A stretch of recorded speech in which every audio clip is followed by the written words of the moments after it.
اور میں دعا کرتا ہوں کہ اللہ رب العزت مولا غازی عباس علیہ السلام کی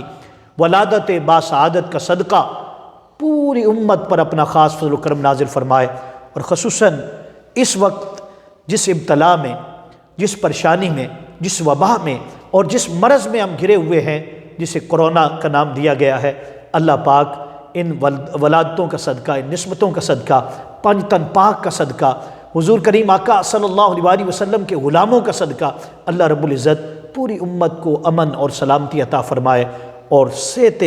کلی عطا فرمائے۔ جو بیمار ہیں انہیں صحت کلی ملے، جو پریشانی ہے، پریشان حال ہے، اللہ پاک اس پریشانی کو دور فرما دے۔ اور حضرت عباس علیہ السلام کی یہ جو آپ کی ولادت باسعادت ہے، اس موقع پر آپ کو خراج تحسین پیش کرنا اور آپ کی محبت کو لوگوں کے سامنے پیش کرنا، یہ ایسے ہے کہ میں کہتا ہوں یہ اللہ کی رحمت کو بلانے کا ایک ذریعہ ہے۔ اس لیے